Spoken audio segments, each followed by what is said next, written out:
i donem la paraula en primer lloc al senyor Ignacio Álvarez, que té un temps de 15 minuts per poder fer la seva intervenció. Moltes gràcies. Gràcies, presidenta.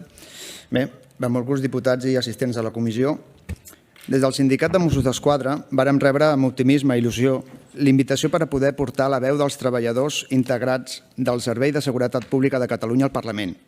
Poder dir les veritats del dia a dia dels policies de Catalunya, traslladar els seus neguits, les seves demandes, les seves propostes de millora i reivindicar les seves necessitats per tal d'oferir un millor servei públic que, recordem, ofereix la policia com a servei finalista. Això és la seguretat ciutadana.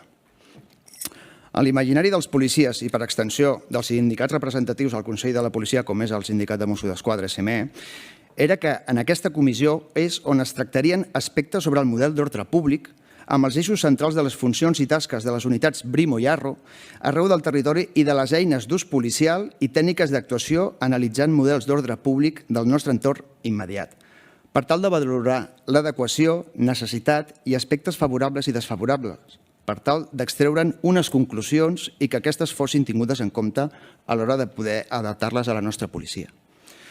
Com deia anteriorment, aquest optimisme i il·lusió que s'ha vist truncat al veure que la nostra participació es veu limitada a exposar aspectes que gens a veure tenen amb el model d'ordre públic i que, tot i que per aquesta comissió han passat grans experts, estudiosos, entitats i consultors en matèria de seguretat pública, la part destinada a la part social, això és els sindicats, es limita, en aquest cas eren 10 minuts, m'ha corregit que eren 15, per sindicat i per parlar sobre proximitat, mediació, prevenció, diversitat, coordinació amb la policia local i intersecció amb altres polítiques, igualtat i feminismes, drets socials, salut mental i altres. Aquests eren els punts que ens havien deixat per poder parlar a la part sindical. Dels següents objectius fixats per assolir en aquest segon bloc, que és on se'ns permet intervenir com a sindicat, analitzant els diversos models policials en comparatives internacionals i les funcions i l'organització que ha de tenir una policia democràtica del segle XXI a l'hora d'afrontar els nous reptes de seguretat i exigència de transparència, revisar i avaluar les tasques de policia de proximitat i de les oficines de relacions amb la comunitat, avaluar les tasques preventives i de mediació de la policia de la Generalitat Mossos d'Esquadra. Nosaltres, com a sindicat, poc o res hem d'entrar a valorar aquestes idees, doncs les funcions d'un sindicat, per definició, són les de defensar els drets dels treballadors, procurar millores en les condicions laborals dels mateixos i, per últim, i no menys important, és contribuir a assolir els objectius que es tinguin fixats com a organització, millorant la productivitat de l'empresa.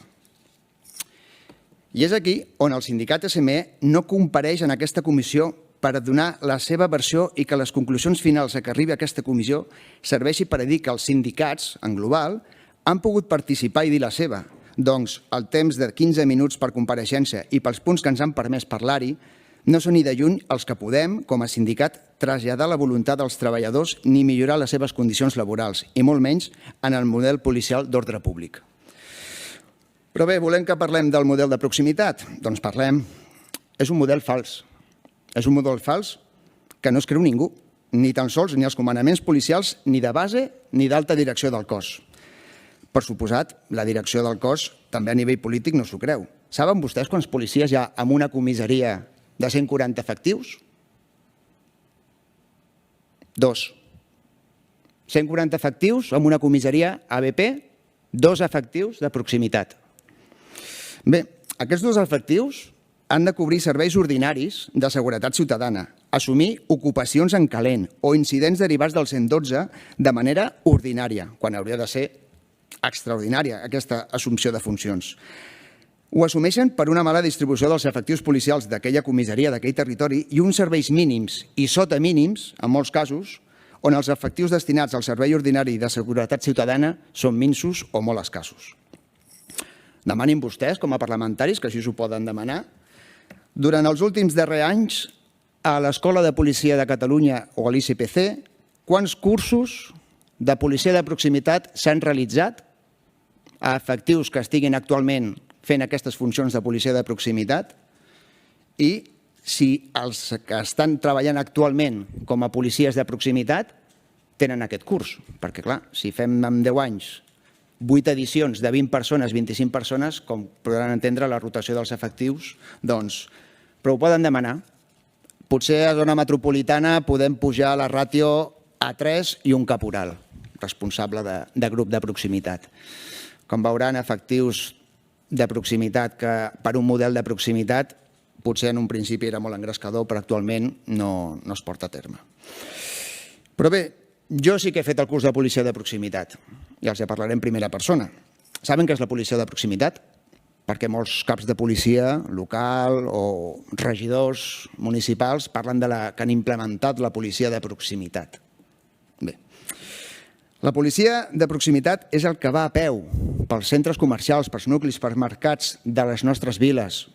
La zona metropolitana té una altra idiosincràsia, però també hi ha mercats, també hi ha espais on la gent del barri, del poble, baixa a fer el seu cafè, el seu entrepà, a fer la seva vida diària, el seu casal. A vegades nosaltres parlem amb l'àvia que viu sola, que potser veu els seus fills cada 2 mesos i potser rep alguna trucada d'ells cada 5 mesos. Però bé, nosaltres donem aquests consells de seguretat a la gent gran. Els acompanyem, els donem consells, els donem una percepció de seguretat perquè veuen una policia propera, veuen una policia que potser fins i tot el coneixen pel nom. Nosaltres li donem consells de seguretat perquè desconfiï quan vegi un desconegut que se li apropi per demanar-li de portar-li la compra fins a casa o que li digui que s'ha tacat la brusa perquè li ha caigut quelcom i que vagi al tanto que no li esparraquin la cadena d'or o que li agafin la cartera o que li agafin la pensió que acaba d'anar a cobrar a final de mes al caixer automàtic. Nosaltres, com a policia de proximitat, hauríem d'estar atents i amatents a final de mes quan es cobren les pensions i estar prèviament voltant per la zona on hi ha els caixers, on va la gent a cobrar la seva pensió i mirar qui ve a observar i agafar víctimes per després, el dia de cobrament, robar-los tota la pensió. 2 efectius, recordem, per ABP. Intentem fer això amb 2 efectius.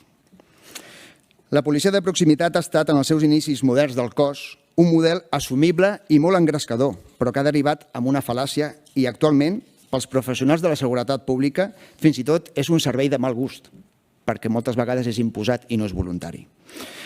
Una policia de proximitat que molts caps de policia local han venut als polítics municipals, com deia abans, com quelcom de miraculós i d'excel·lents resultats, si s'implementava. Qual dieta d'aprimament d'un teletienda nocturn, perquè si s'aconseguia realitzar aquest servei de policia de proximitat en policia local, juntament amb un mosso d'esquadra uniformat, llavors ja la coordinació entre cossos policials era ja espectacular. Però bé, quants patrulles de proximitat, quants patrulles mixtes de policies locals i Mossos tenim actualment al territori? Demanin vostès, nosaltres no tenim capacitat per poder donar-los aquesta informació. Parlarem de mediació, que és una part dels punts. Quants Mossos dels 18.000 que integrem al cos de Mossos d'Esquadra tenen formació en mediació?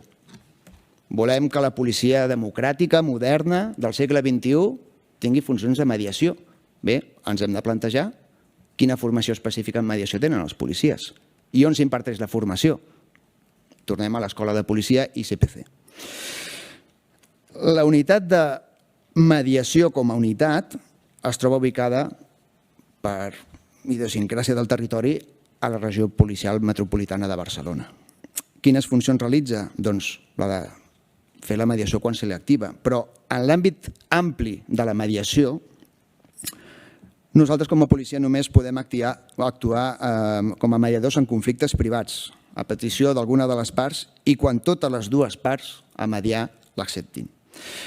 En el sentit estricte de mediació policial com a unitat de mediació, la tasca que realitzen els companys de mediació acostuma a ser a requeriment i en conflictes socials on es prevegi que la situació pugui evolucionar i acabar en greus altercats que afectin la seguretat ciutadana i esdevenir en un problema on hagin d'intervenir unitats d'ordre públic.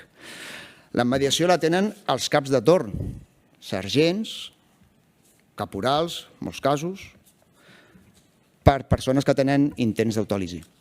Aquesta mediació que és més empatia o més habilitat social que no pas una mediació de conflicte de seguretat ciutadana o ordre públic, com tenim entesos, que és el que pretén la comissió al seu estudi. Però bé, parlar com mediació com una eina policial de resolució de conflictes en l'àmbit de l'ordre públic és encara una utopia i cal que la formació sigui real i efectiva per a tots els efectius i no testimonial, que un cap d'ordre públic pugui tenir o experiència amb unitat de mediació o una mediació per trajectòria, això no l'habilita a ser un mediador per tot el cos, ni per les unitats d'ordre públic.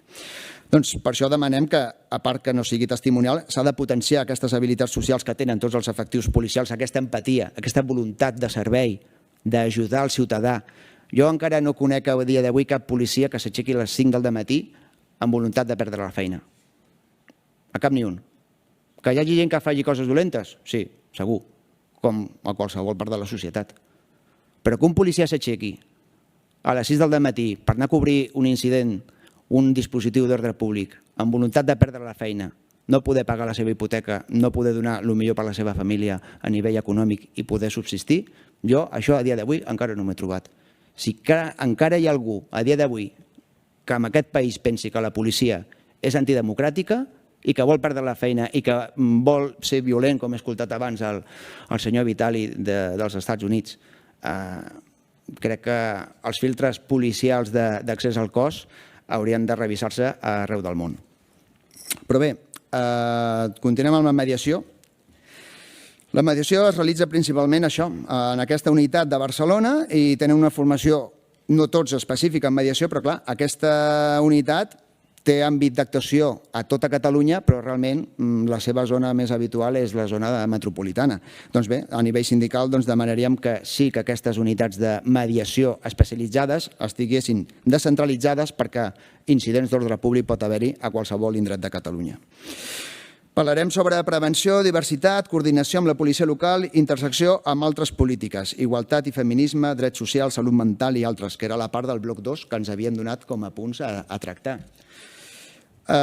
Nosaltres ja els hem dit que nosaltres a nivell sindical no tenim res a dir sobre aquests aspectes perquè nosaltres, torno a dir, les funcions del sindicat genèricament són unes altres, però sí que poden demanar als especialistes, als assessors, a la Secretaria de Seguretat, als experts que tinguin quelcom a dir a la matèria, els hi poden demanar. Nosaltres tenim opinió com a professionals de la seguretat, però a nivell estratègic d'anàlisi exterior podem comparar, però per això hi ha altres persones més qualificades. La coordinació amb les policies locals és molt justeta per no dir evoluciona favorablement. És molt justeta la coordinació amb policies locals. També amb la seguretat privada, vigilants municipals, ja aquí ja no arribem a justeta.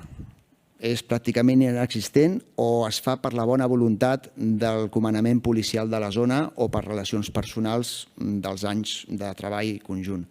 No hi ha una coordinació real i efectiva, ja no dic amb totes les policies locals, amb moltes d'elles, però amb vigilants municipals, vigilants de seguretat privada, no. És que no estan dins de l'organigrama, no se'ls té en compte. Però aquí sí que són un model imprescindible per garantir la seguretat pública. Aquí sí que s'ha de potenciar aquesta coordinació i aquest valor afegit que aporten tots els actors de la seguretat, ja sigui pública o privada. Cal formació, reconeixement i que aquesta gent també se sentin part del sistema integral de seguretat pública de Catalunya. La salut mental també és un aspecte que lamentablement ha estat un tema tabú per l'administració durant els últims 45 anys de democràcia. Aquesta situació de desemparament institucional a l'hora d'assumir aquest repte ha tancat les vides de molts dels companys policies per inacció dels legisladors. Durant l'any 2021, 28 policies ens han deixat a l'estat espanyol, 2 d'ells Mossos d'Esquadra. Ja en el 2022 ja portem algun company que ens ha deixat. L'inexistència de protocols específics per a les forces i cossos de seguretat sembla que a poc, i gràcies a la tasca de sindicats i associacions com l'Associació Andaluza Preventiva del Suicidio Policial o Copscape aquí a Catalunya, realitzant tasques ingents per dotar d'un tipus de pla preventiu del suïcidi o de formació o un centre de readaptació en l'àmbit policial per tot aquest col·lectiu que ens emportem moltes coses a casa i moltes imatges traumàtiques a casa, això ho hem de saber gestionar a nivell intern després de 40 anys de vida professional. Bé, voldria acabar agraint l'oportunitat que ens ha donat el Parlament, però sabem que dins d'aquest model de compareixença, nosaltres no podem fer una aportació real i efectiva en aquesta comissió en els punts que ens han tractat, perquè sabem que no tenim la més mínima possibilitat de dir la nostra. I digui'ns malpensats, però nosaltres ho tenim clar. L'opinió nostra a nivell sindical no interessa amb ordre públic. Vostès ja ho tenen pensat. I des de l'SME continuarem defensant la feina dels Mossos i serem l'escut de tots aquells Mossos que pateixen atacs físics, mediàtics i de crítica malintencionada per afeblir la policia que pel sol fet de fer la seva feina, per la seva vocació de servei, ser policies és criminalitzat. Gràcies, presidenta.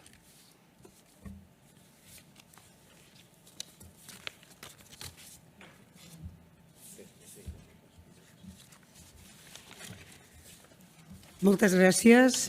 Continuem doncs amb la següent compareixença i en tot cas, quan ara sigui el torn de les preguntes, només aclarir que vostès estan